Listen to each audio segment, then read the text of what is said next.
Yeah, 10, 12 years in, I got 4 MVPs and 4 championships. Like, but do I still want to do this shit? You know what I'm saying? You know how hard it is. Some people say, I want to go play baseball. The NBA was just hit with something nobody expected. A bold, cutting statement from Shaquille O'Neal that instantly shattered the fake narratives floating around today's league. His words left LeBron James and Kevin Durant noticeably uncomfortable, exposed by the contradictions in their own recent comments. What made the moment even crazier was the timing. While Shaq was challenging today's stars to show up, play hard, and handle their responsibilities, LeBron and KD were on a podcast taking shots at legends, twisting old stories, and mocking the very foundation that helped build their billion-dollar careers. Everything exploded when Shaq was asked a simple question about load management. His response was raw, direct, and impossible to ignore. So you want me to pay you $30 million to play 30 games? Hell no. Told me one time he played for Chicago, he said, if you expect to play a long time in this league, you better quit mopping up the floor. And I thought, well, he's crazy because that's what basketball is all about. Bird takes it away from Wilkins, goes to the floor and gets it up ahead. We come to practice, he's on one leg. Like he was hurt the second year, he was on one leg the whole year and played 82 games. And so he practiced every day and he played every game on one leg. And so he's like, man, MJ, why don't you just sit up? How can I be the leader of the team and sit out and y'all going through all the crap? I gotta be. Shaq delivered his message with the weight of decades behind it. You could feel years of pent-up frustration finally erupting.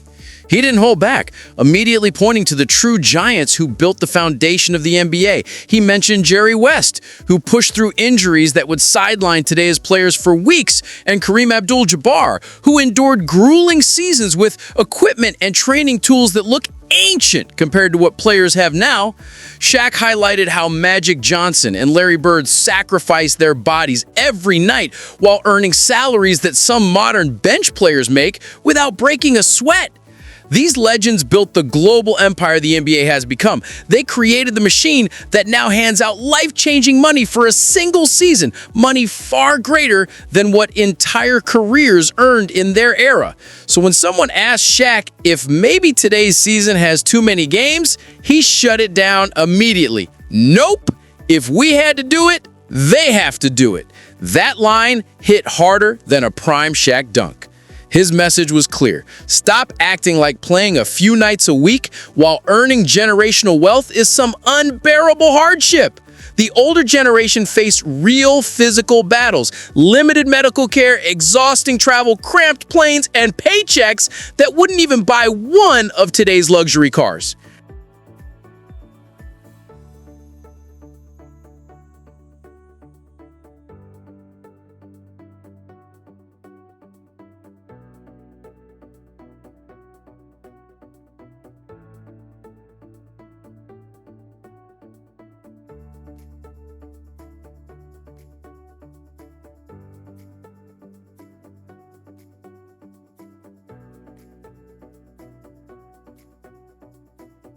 Pay you $30 million to play 30 games? Hell no. No. 80 games is fine, because I did it, Jerry West did it, Kareem did it, Magic did it, Bird did it, Bernard King, like all the great legends before us. And through all of that, the old school players showed up. No excuses, no complaining, no acting like doing their job was some heroic sacrifice. But today's NBA couldn't handle that message. Draymond Green immediately pushed back, defending a culture where healthy players sitting out has become normal. Then Austin Rivers chimed in with the usual deflection. When he was asked about enforcing minimum games played, he laughed it off and threw shade, saying, "That's ridiculous. The older guys played all the games, that's cool, and now they walk around and their knees." And there it was, the excuse modern millionaires love to hide behind. The idea that protecting their bodies somehow gives them a free pass to bail on fans who stretch their own paychecks just to afford arena seats. As if making $50 million a year to play basketball means there's some rare artifact that can't be touched. Then Nikola Jokic stepped in and took it even further. He basically admitted he thinks being required to actually compete is unfair, saying, No, because when I play hard all the time. You know, there's no turn it on here, turn it off here. It's just 110% at all times. To have a long career, that's the goal, to be in the league for 20 years. I tell you, that's the goal. You know, it's all about winning championships and winning. And it's just basketball. At the end of the day, it's just basketball. Wild. This is exactly the kind of entitlement Shaq is calling out. Players complaining about being overworked while signing contracts that could fund entire communities. The average NBA salary is nearing $10 million this season, and max deals are climbing towards $60 million a year. Yet some players sit out simply because they're tired from a game earlier in the week. Meanwhile, regular working people are paying outrageous ticket prices, expecting to see their favorite stars, only to discover the player they came for is sitting comfortably on the bench, perfectly healthy, calling it load management. That hits differently when you're the one paying for the seat. But then the story flips in a whole new direction. At the same time Shaq is calling out this new era of softness, LeBron James is on his Mind the Game podcast with Kevin Durant and Steve Nash, choosing that exact moment to downplay Michael Jordan's legacy. Durant starts talking about the mental grind of staying great for decades, how after 10 or 12 years with multiple MVPs and championships, some players decide they want to step away. Some people say, I want to go play baseball and then come back. Some people say, I'm going to go 22 straight. And if you look at LeBron's face in that moment, that smirk says everything.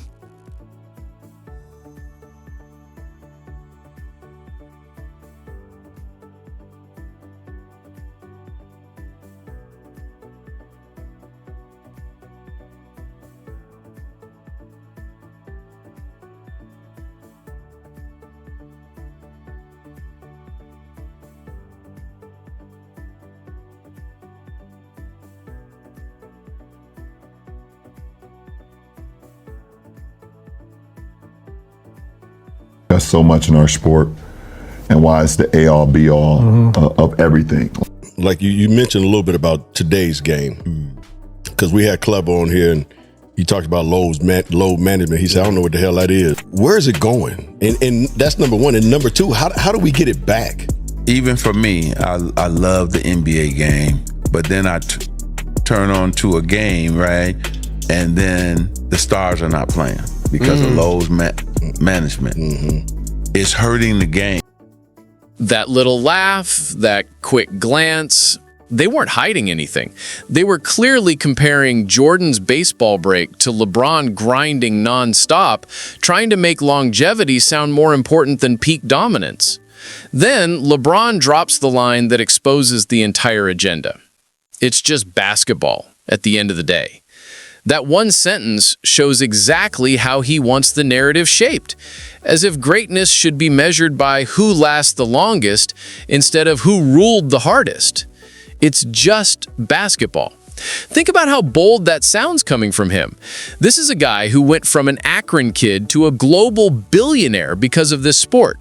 And now he talks like it's some casual hobby. Basketball gave him everything: fame, power, generational wealth, and he's describing it like it's just another day at the office. Jordan would have never spoken like that. When people asked MJ about his approach, he always said he played at 110% every night because the game wasn't just a paycheck. It was who he was, his obsession, his identity, the fire that pushed him out of bed every morning. This rest stuff just drives me crazy. You're playing basketball for a living, okay? I understand if you're working in a coal mine that you may need a rest day after it. Then LeBron kept going, taking a shot at Jordan's era by claiming the triangle offense wouldn't work in today's NBA because the modern game is supposedly too advanced. He was basically arguing that his generation faced tougher competition, sharper schemes, and more stacked athletes, a subtle way of suggesting his journey was harder without saying it outright. But the real moment came when LeBron questioned why championships matter so much in basketball. I don't know why it's discussed so much in our sport and why it's the be-all, end-all.